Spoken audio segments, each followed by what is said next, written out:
এই আলীনগর, জঙ্গল সলিমপুর, এই জায়গাটা আর কোনো বিচ্ছিন্ন সন্ত্রাসীদের এলাকা থাকবে না, অভয়ারণ্য থাকবে না। বিগত 17 বছরের দুর্বৃত্তায়নের রাজনীতি অথবা রাজনীতির দুর্বৃত্তায়ন, যাই বলি, তার মধ্য দিয়ে রাষ্ট্রের মধ্যে দুর্বৃত্তের রাষ্ট্র গঠিত হয়েছিল। সেটার একটা নমুনা হচ্ছে এই জঙ্গল সলিমপুর। আমরা দায়িত্ব গ্রহণের পর 1 মাসের মধ্যেই চট্টগ্রামে কিছু সন্ত্রাসী কার্যক্রম লক্ষ্য করেছিলাম।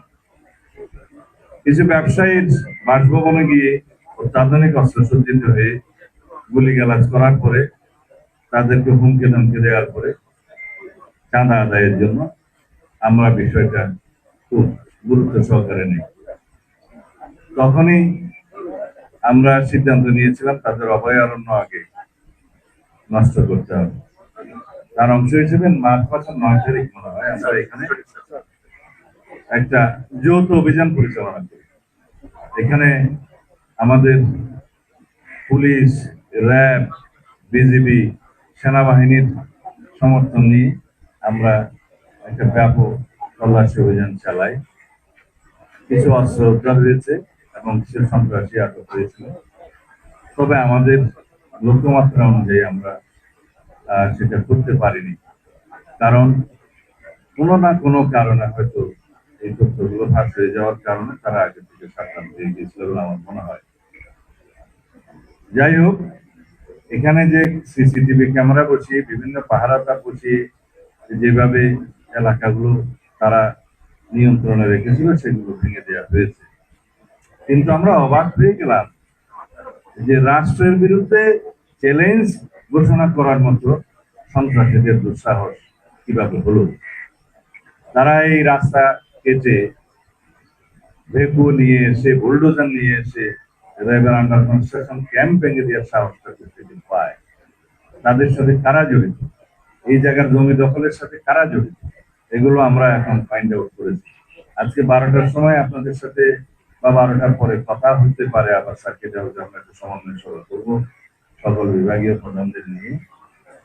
এখানে কিছু আমরা বাস্তব চিত্র, ড্রোন চিত্র, সড়ক যোগাযোগের চিত্র এগুলো দেখেছি। কিছু সরকারি সিদ্ধান্ত জানিয়েছি যেগুলো বাস্তবায়ন হবে। সলিমপুর ইউনিয়ন পাশে সীতাকুণ্ডের সাথে যোগাযোগ, পাটিয়ারের সাথে যোগাযোগ, হাটাজারি বাইপাসের সাথে যোগাযোগ এবং চট্টগ্রাম কক্সবাজার মহাসড়কের সাথে যোগাযোগ কিভাবে স্থাপন করা যায়, কিভাবে রোড নেটওয়ার্ক স্থাপন করা যায়, এবং এখানে আমাদের যে পুলিশের জন্য, বিজিবির জন্য, র্যাবের জন্য, অন্যান্য বাহিনীর জন্য এবং সেনা নিবাসের জন্য কি কি ফ্যাসিলিটিস ক্রিয়েট করা যায় সে বিষয়ে আমরা কথা বলেছি, এগুলো পরিকল্পনা করছি। তবে স্থানীয় অধিবাসী যারা বিভিন্নভাবে এখানে কোনো না কোনো কারণে বসতি স্থাপন করতে বাধ্য হয়েছে অস্থায়ীভাবে বা রিহেবিলিটেটেড হয়েছে বিভিন্ন কারণে, তাদেরকে কিভাবে পুনর্বাসন করা যায় সেটা আমরা একটা পরিকল্পনা করব। তাদের কাউকে এখান থেকে আপাতত উচ্ছেদ করা হবে না। আমরা জনগণের সরকার, জনগণকে কমফোর্ট দেওয়ার জন্য আমরা আমাদের সমস্ত পরিকল্পনা করব। সুতরাং কেউ যদি এখানে বিদ্যুৎ সৃষ্টি করতে চায় যে উচ্ছেদ করা হবে ইত্যাদি করা হবে, তারা যেন প্রশাসনের সাথে আগেই যোগাযোগ করে। এখানে কারাগারের একটা স্থাপনা অনেক বছর আগের থেকেই ঝুলে আছে, যেটা চট্টগ্রাম কারাগারকে শিফট করা, সেটা একটা খাস ল্যান্ডের মধ্যে বা বিল্ডিংয়ের আশেপাশে, যেখানে এখনো আবাস নাই, বসতি নাই, সেই জায়গাটা চিহ্নিত করে সেটা মোটামুটি ডিমার্কেটেড করা হয়েছে। জেলা প্রশাসন সেটা ব্যবস্থা নেবে বুঝিয়ে দেওয়ার জন্য। এটা প্রশাসনিক অনুমোদন অনেক আগে দেওয়া হয়েছে। আপাতত এইটুকু আমরা আপনাদের সবার সহযোগিতা চাই। এই আলীনগর, জঙ্গল সলিমপুর, এই জায়গাটা আর কোনো বিচ্ছিন্ন সন্ত্রাসীদের এলাকা থাকবে না, অভয়ারণ্য থাকবে না। এর আশেপাশে 2টা পাহাড় টিলা শ্রেণী আছে, একটা হচ্ছে বেতুয়া আর একটা চা বাগান। এই এরিয়াতেও সন্ত্রাসীদের আনাগোনা আছে বলে আমরা জানতে পেরেছি। এখান থেকেও তাদেরকে উচ্ছেদ করা হবে। তবে সাঁড়াশি এবং যৌথ অভিযানের মাধ্যমে, পরিকল্পিত অভিযানের মাধ্যমে সারা দেশব্যাপী মাদক, সন্ত্রাস, জুয়া এবং চাঁদাবাজি, এই 4টাকে আমরা অ্যাড্রেস করব অত্যন্ত গুরুত্ব সহকারে। এগুলোকে আমরা নির্মূল করার চেষ্টা করব। তার জন্য আমরা আইনি সংস্কার করছি, কারণ দেখা যায় 1867 সনের জুয়া আইনের মধ্য দিয়ে জুয়াকে নিয়ন্ত্রণ করা যাচ্ছে না। এখন জুয়া, অনলাইন জুয়া, অফলাইন জুয়া, বিভিন্ন রকমের মডারেট জুয়া এবং বেটিং এগুলো চালু হচ্ছে। এগুলো চালু হয়েছে অনেক বছর আগে থেকে। এগুলোকে আমরা কখনোই আইনি ভাবে অ্যাড্রেস করতে পারছি না, বিকজ আইনটাই নাই, আইনটাই দুর্বল। সেই আইনটা আমরা আগামী সেশনে পার্লামেন্টে নিয়ে আসার চেষ্টা করব। তাহলে আইনি কাঠামোগতভাবে এগুলোকে আমরা অ্যাড্রেস করব।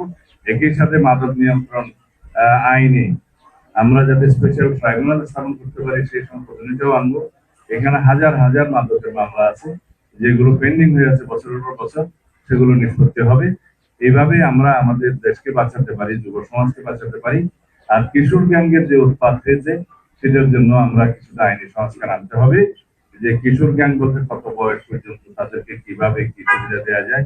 কারণ আইনের ফাঁক ফোকর গলিয়ে কিশোরদের যে সুবিধা আছে, জুভেনাইল ডিলিনকুয়েন্সির যে সুবিধা আছে, সেটা তারা নিচ্ছে। এবং এই কিশোররা যারা কিশোর গ্যাংয়ে জড়িত তারা ক্রমান্বয়ে ভয়ঙ্কর সন্ত্রাসে পরিণত হচ্ছে। সুতরাং এখানে আইনি সংস্কার দরকার আছে। এটা অনেক লম্বা আলাপ, এগুলো আপনারা দেখতে পাবেন। আমরা আইনের শাসন প্রতিষ্ঠা করবো ইনশাআল্লাহ, জনগণকে সাথে নিয়ে, জনপ্রত্যাশা অনুযায়ী। ধন্যবাদ।